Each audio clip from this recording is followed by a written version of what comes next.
El Salvador's Bitcoin adoption day turned into a crash course in crypto volatility. El Salvador became the world's first country to adopt Bitcoin as legal tender today, September 7.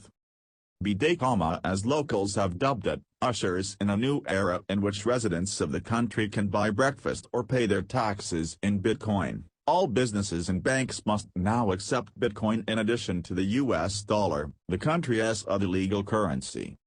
The long-term implications of this audacious experiment remain to be seen, but critics of Nayib Bukele, El Salvador's young president, say he is putting the country's finances at grave risk. Today's debut made that crystal clear. Bitcoin's price dropped by an unexpected 17% in mid-morning, wiping out $400 billion in minutes. Although the price had hovered around and just above US $50,000 over the weekend, it dropped to less than $43,000 at one point before rebounding to about $46,700 by 4 p.m. ET. The Bitcoin price pumped that wasn't it. As of this morning, crypto-curious residents of the small Central American country were able to sign up for a government-issued Chivo wallet seeded with $30 worth of Bitcoin. The government briefly took the wallets offline, however, while they scaled up their servers. That could have explained part of the sell-off. Others pinned the blame on an unproven global conspiracy to derail Bitcoin's future. But Bloomberg intelligence commodity analyst Michael McGlone, who was generally bullish on Bitcoin, said that the price fluctuations merely reflected a wringing out of speculative investors. McGlone expects crypto prices to go back to slowly appreciating with occasional nuances, like today's short-lived plunge. Over the weekend, several Bitcoin influencers on social media sites planned a global price pump, akin to the coordinated meme stock rallies that sent GameStop and AMC share prices soaring. In this case, Bitcoiners urged retail investors and crypto enthusiasts around the world to buy the equivalent of US $30 in Bitcoin as a B-Day present for El Salvador, and themselves. One group of 3 million strong Redditors in Brazil were supposedly prepared to join the effort. According to a few messages, the coordinated buying was set to begin at the same time around the world. However, whether or not the $30 purchases happened en masse was not obvious by today's price action. In any case, if Bitcoin's price had soared, the artificially inflated rate would likely not have been sustainable. An untested precedent bets on Bitcoin.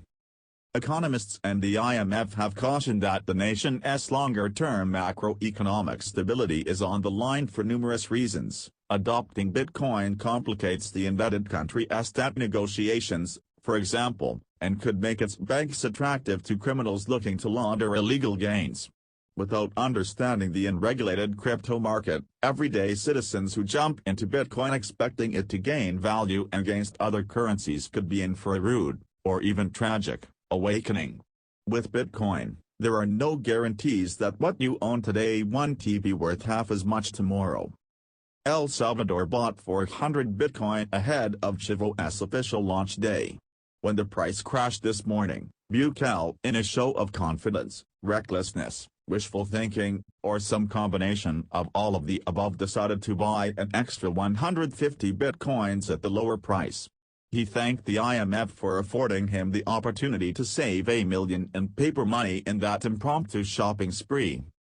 Bukele's presidency will be defined by how well his Bitcoin plan pays off.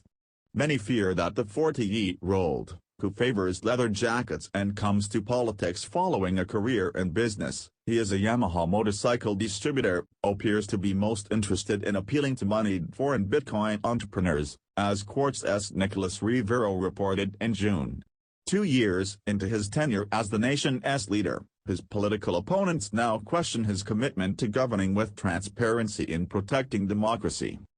Bukele has promoted a rosy vision of widespread Bitcoin adoption and tech innovation in the country. He has also claimed that taking up the digital asset will save El Salvador hundreds of millions of dollars in remittance fees annually, while positioning the country to be a significant player in a new crypto-fueled world. It's a pretty monumental step in the evolution of Bitcoin, Garrick Heilman, head of research at Blockchain.com, a cryptocurrency transaction firm, told The Wall Street Journal. To critics, however, the president appears to be essentially lining up at a roulette table with El Salvador's capital and fate in his hands. Responding to the president's gleeful message about buying the dip, Daniel Muenver, senior policy and advocacy officer on debt at Eurodad, tweeted, "El Salvador is a country in debt distress that will need multilateral support to stabilize its state finances. Hard to justify that support when the government is busy gambling away public resources." Peter Schiff, the libertarian investor and longtime critic of digital currencies, also chimed in with a sarcastic message to El Salvador and Bitcoin supporters during the mini-crash. But Bitcoin advocates outside El Salvador naturally expressed enthusiasm for the president. Sassy retorts to established public figures in the financial world tend to play well among cryptocurrency hodlers. How do El Salvadorians feel about Bitcoin? Bitcoin's appraisal within El Salvador appears to be just as mixed. In time for today's launch, Al Jazeera English reporter John Holman traveled to El Zumti, a surfing town in El Salvador that has been using Bitcoin since 2018. "We met plenty of people who are fans of the cryptocurrency as a way to put aside a bit of money.